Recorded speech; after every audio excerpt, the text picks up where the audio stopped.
All right, welcome into the News4JAGs podcast, our last one before draft day. Can you believe it? Man, Here? It flies by. It feels like we haven't had a rest. We've been on the go and Gators. And feels like. It feels like you haven't had a rest? I can guarantee you. I'm just trying to make it through Saturday. Well, for us, Sunday. I'm trying to make it through Sunday. Yeah, man, a lot of it's been the Gators. It's high school football feels like it was 2 years ago.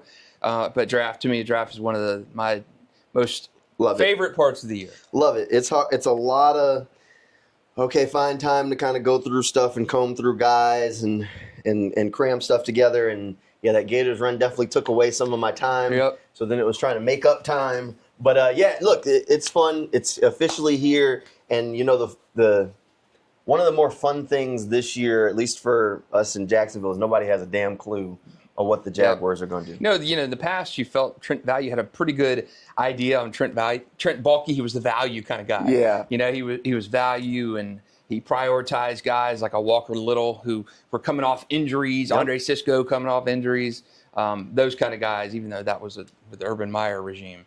But nonetheless, you had kind of an idea of what Trent Baalke liked. With James Gladstone, you have no idea. You really don't know. I mean, first-time GM, first-time head coach, first-time executive vice president of football operations. You can kind of go back to some of the stuff with the Rams, but that still wasn't his. It wasn't them pulling the strings. So we're kind of grasping at straws here. And if you've been keeping tune to everything around the NFL, it seems like most of the people out there really don't know what the Jaguars are going to do either. It's exciting though. I like the just the cloak of you have no idea. Around. I mean, people are matching Ashton Genty to him, offensive linemen. You just have no idea. You have no idea. And you're trying to make connections and stuff on what Les Snead did with the Rams. Sure. Do you prioritize the trenches? Is that James Gladstone's mindset? Is it truly a best player available?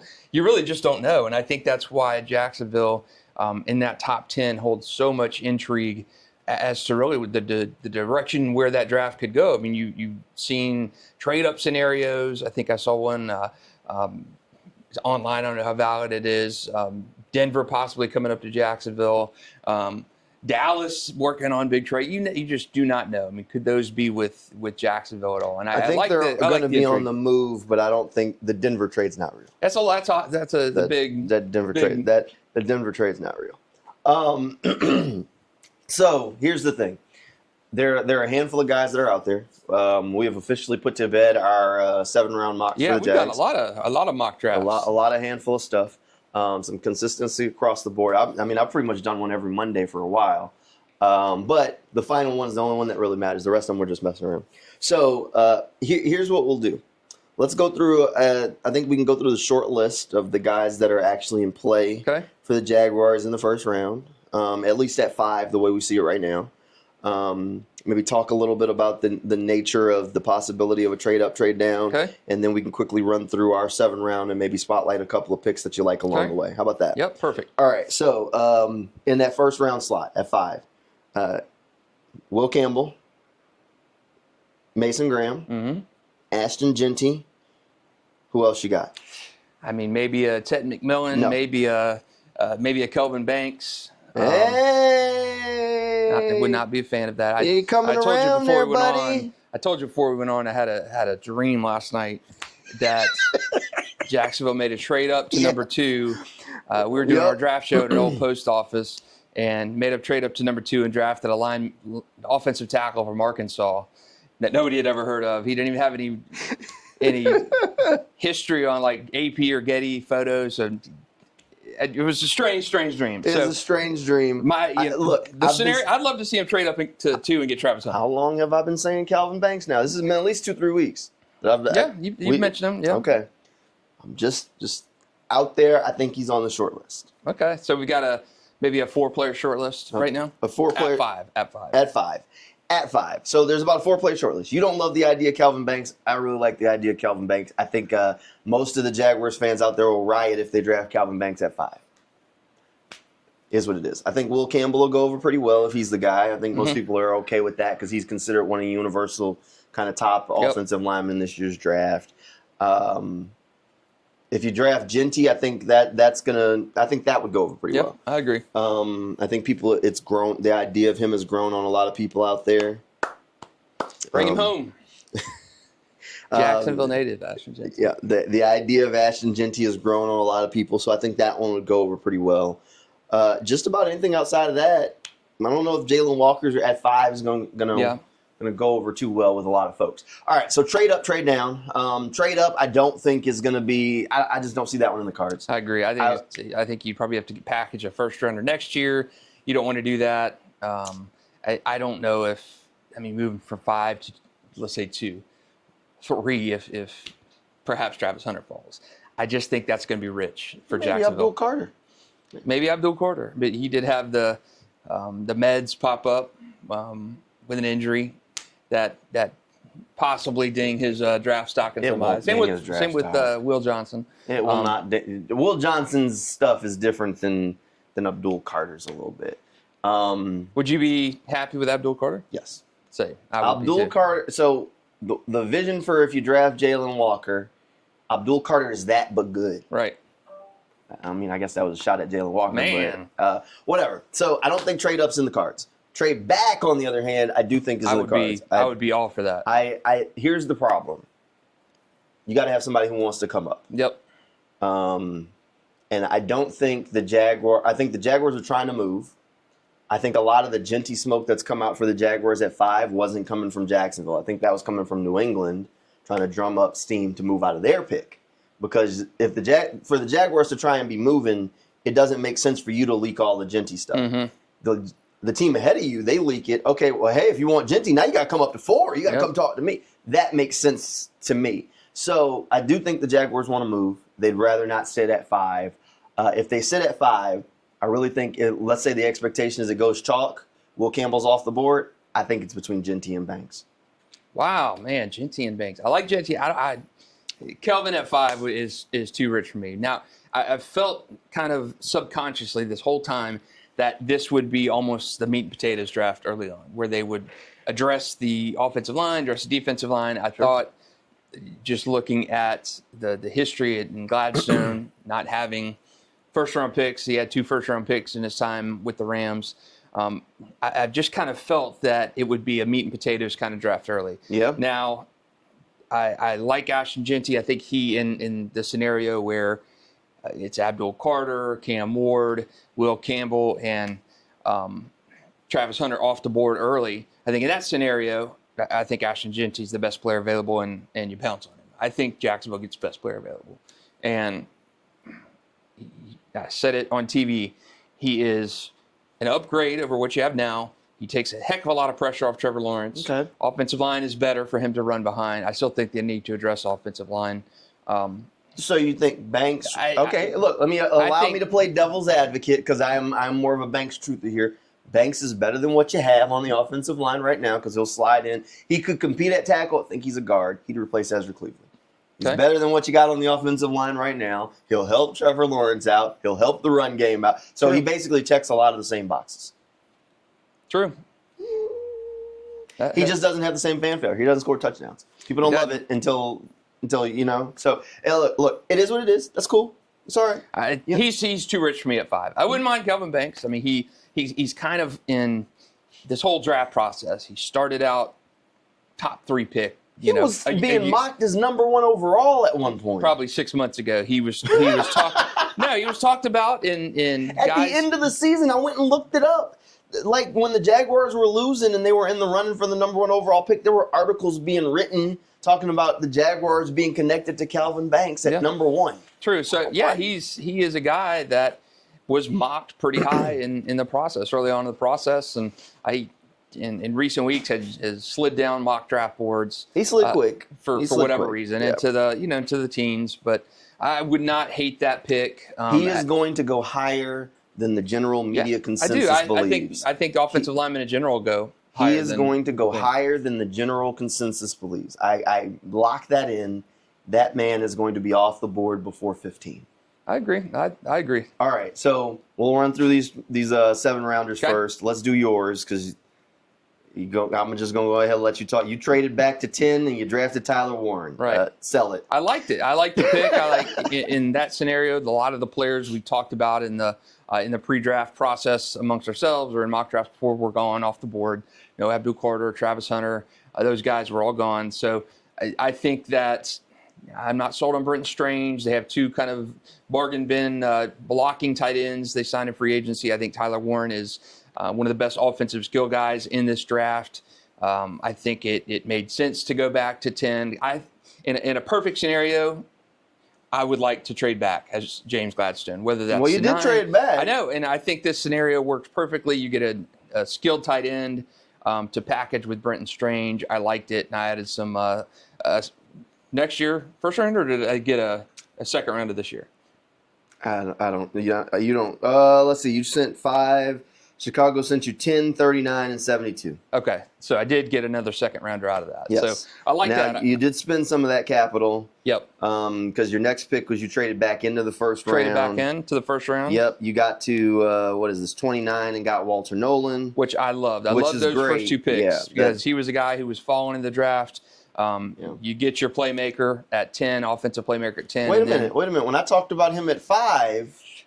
It's a little rich at 5. It's almost like I say the 5. crazy things. He looks at me like I'm crazy, and then sits there and says, maybe he's right. Hey, in this scenario, it was perfect. I loved it. I don't like Walter Nolan at 5, but I love him at 29, I think. Walter Nolan is going to go higher than people think. Yeah.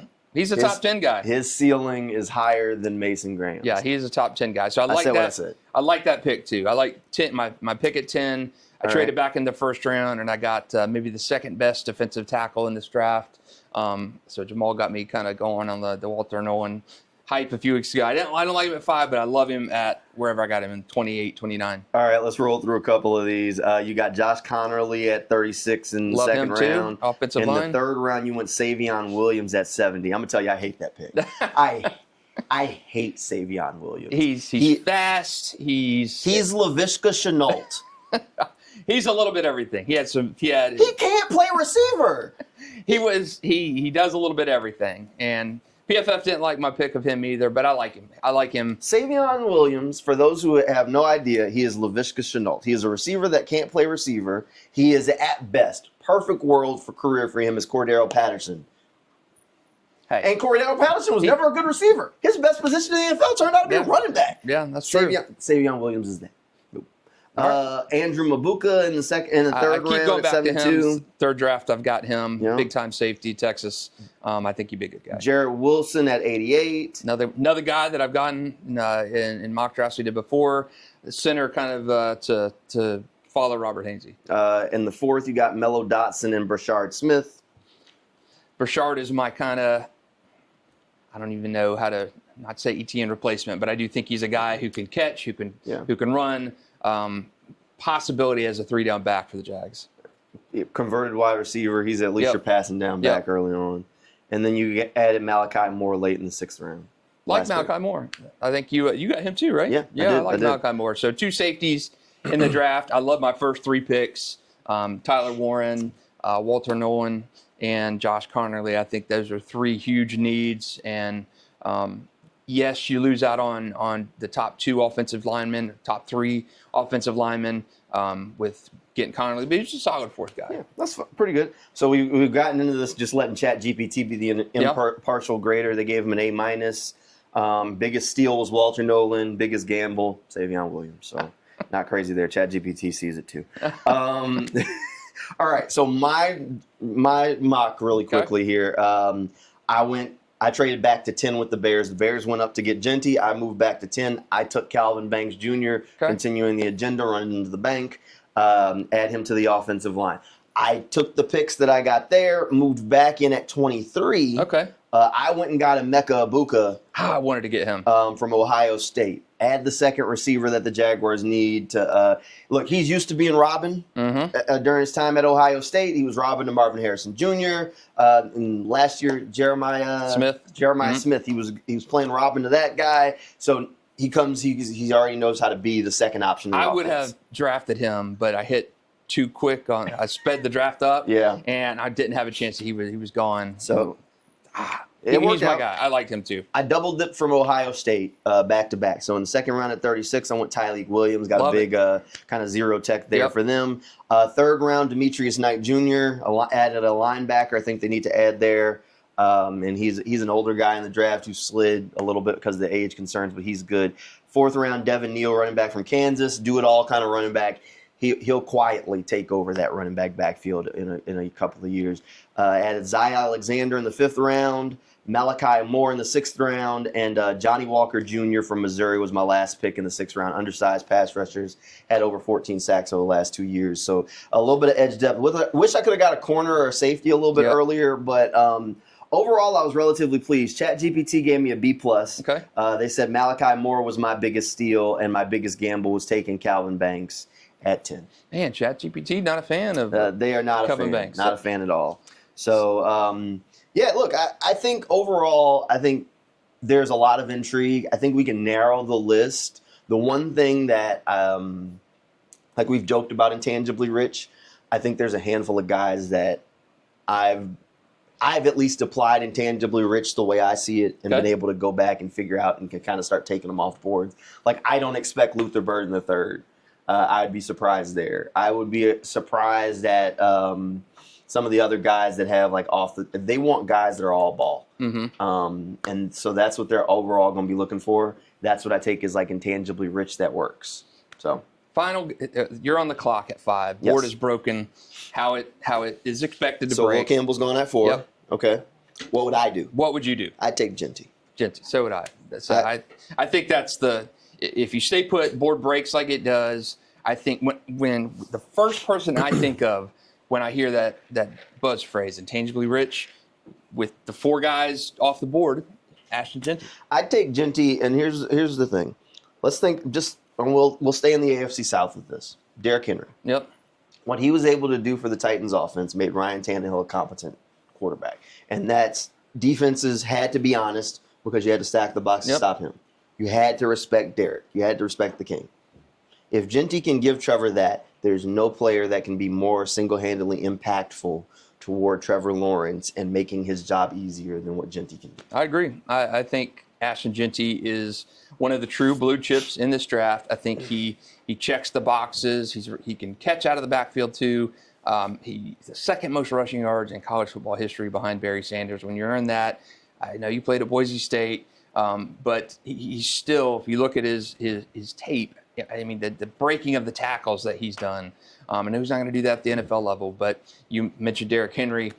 What he was able to do, I mean, he got Ryan Tannehill paid in Tennessee, and he took that off. And when you look at Ryan Tannehill and Trevor Lawrence, who has a higher ceiling. Trevor Lawrence, of course, and Ryan Tannehill was like a receiver at one point, for God's sake. So I think Trevor Lawrence has a higher ceiling. I don't think Trevor's ever going to be the guy who's a top 3 quarterback in the league. He can be a top 10, top 12 quarterback, and that's fine as long as he is that consistent player. And I think he improves with a better offensive line, which he does have this year, just through free agency. I do think they'll add depth in the draft. But other than another Brian Thomas Jr. That Trevor Lawrence is thrown to, I think Ashton Genty helps Trevor more than any other player in this draft. And I'm with you. I think at 5, if the board falls as it does, unless Travis Hunter somehow falls, I do think it's Ashton Genty at 5 for me as well. Now, keep in mind, we both kind of gave the sales pitch for Ashton Genty. Those mock drafts we just did are not supposed to be what we would necessarily do, but what we believe the more of a predictive. What about Tyler Warren? Think he helps? No. Trevor Lawrence? Oh, man. I think you're an insane person. No, come on. I think you're an insane person. No way. He is. You lost Evan Ingram. No. I like Tyler. I think he's Brock Bowers like. You could sell me on Colston Loveland. You could sit here and sell me on Colston Loveland quicker than you could sell me on Tyler Warren. What they value at tight end is a blocker. They want a blocking tight end. Brenton Strange already has that in the building. Mm-hmm. I mean, look at what Liam Cohen's done on offense. Now there was an article in the New York Times about Les Snead and James Gladstone. Really good read if you haven't read it. Worth your time before the draft. And they talked about how last year he implemented this to go get Braden Fisk and Jared Verse for them to pair that duo together because of how good they were together. But it also talks about how they tried to trade up for Brock Bowers first and they struck out. So there is at least a history there of them trying to go and get in the Sean McVay tree, in this Rams tree, trying to go get the dynamic tight end. But again, Tyler Warren is not Brock Bowers. Colston Loveland is closer to Brock Bowers than Tyler Warren. Bring Tyler Warren to Jacksonville, and I think you see You're better than what Evan Ingram provided. You're a sick person. Loveland is a better receiving tight end than Warren. You think Brenton Strange becomes more of that blocking tight end in this scenario? What do you mean? And Jacksonville he already is the blocking tight end. I know. Do you think he becomes more of that? I mean, he needed to become a receiving tight end last year when Evan Ingram was out. Sure. Well, that was in Doug's offense, though. Yeah. In this offense, tight end, the tight end's going. They need a Tyler Higbee. He's going to end the year with 600-700 yards, maybe 5-6. Done. And no need much more than that. I don't know what they expect out of Brenton Strange either. Not their guy. They want him to block. Yeah. The tight end is going to line up in line. If they want a guy who can line up and give you more receiving, they should go and find Colston Loveland. I don't think they want that. If they wanted that, they would have kept Evan Ingram. Tyler Warren. It's not Tyler. But Evan Ingram. No. Pricey on the wrong side of 30. Stop it. Stop it. Tyler Warren at 10. Stop it. Stop it. He's a sick person. We've gotten too close to the draft. He's sleep deprived. It's not going to happen. Don't pay him any mind at this point. I mean, look, it's. Hey.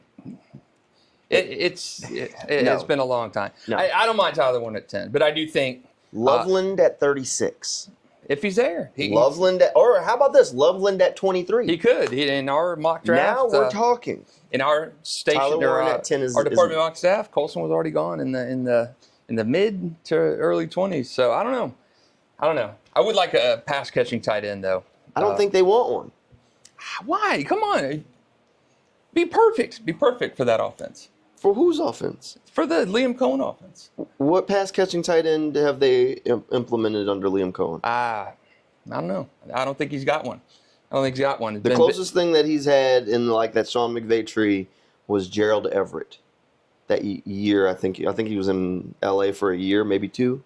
It's the closest thing. And Everett's a receiving tight end. That's not their priority. Like they like flexibility. They like a guy who can line up in line and give you a little something. They're more similar to the Steelers. Pat Freiermuth. You know, they value a guy who's going to get down and dirty and block. Another Penn State tight end, by the way. He is another Penn State tight end. I liked him a few years ago in the draft as well. A lot of us were pitching for him to come to Jacksonville that year. Yep. And it just didn't work out.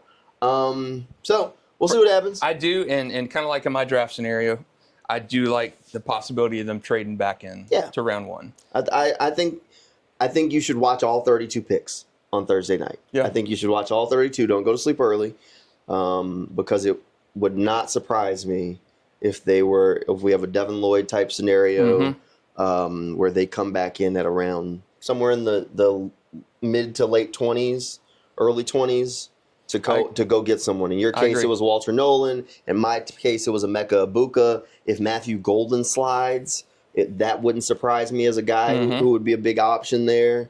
I mean, if you want to convince me that they want to upgrade tight end, I'm telling you, if Loveland slides, he's in the eye who's an option. Maybe Jalen Walker somehow slides. Every year, inevitably, there's a player that slides. And I wish I would have looked at this before. I wonder in the past how many tight ends like the Bucs or the Rams have kept. Because Jacksonville last year, they kept 3. Sure. You draft a tight end now, you're possibly, you signed the guys in free agency that you're familiar with, that Grant coached. Justin. Hunter Long should not prevent them from doing anything. True. Right, who's the other guy? Hunter Long and who? I can't remember. Johnny Munt. Johnny Munt. Johnny's going to be on the roster. Hunter Long, probably a very nice person, and apparently he can solve a Rubik's Cube really fast. Hunter Long should not impact your day-to-day life. If you're sitting in the draft and you say, I really like Gunnar Helm, somebody at the table shouldn't say, but what about Hunter? What about him? James Gladstone would laugh them out of the room. Shad Khan will look at him and go, who's that guy? Okay. I don't even know who that is. Okay. Make the pick. If Hunter Long comes into the calculus for the conversation around Tyler Warren, then they got the wrong guys making the decisions. I don't know. I can't help you. And maybe they carry 4 tight ends. Look, some of it comes into the special teams, and you got to think this is also the second year with the new kickoff rule. I think we'll see teams adjust their personnel accordingly. And maybe Hunter Long and Munt are special team guys. Maybe they're Munt's a blocker. Yeah, maybe they're Hunter Long is we don't know. Yeah, we don't know. I mean, he really hasn't played much NFL football. So sorry, you're catching strays, Hunter. Hey, look, he knows the playbook. He knows the playbook. That's right. He's an installation guy. Yeah, no problem bringing him in. I'm just saying, if Hunter's listening or his family's listening, and that's fine, you can't live your life based on Hunter. I'm sorry. Like, you ain't Travis Kelce. You ain't George Kittle. Hell, you ain't even Brenton Strange at this point. Like, I know you had a good career at Boston College. Like, but I'm just not making decisions based on that. You just can't. And maybe they carry 4 tight ends. I don't think they'll sign a guy to free agency and cutting them before. I think they'll be on the roster. Hunter Long ain't got no money. What's his guarantee? Not much. You want me to pull it up? Check it out. I don't think they're bringing guys to free agency. Justin, some of the guys they just signed are going to get cut. Let me go ahead and tell you right now. All right? I want to make that perfectly clear. All right, let's see what Hunter Long's. Hunter Long has a $2 million cap hit.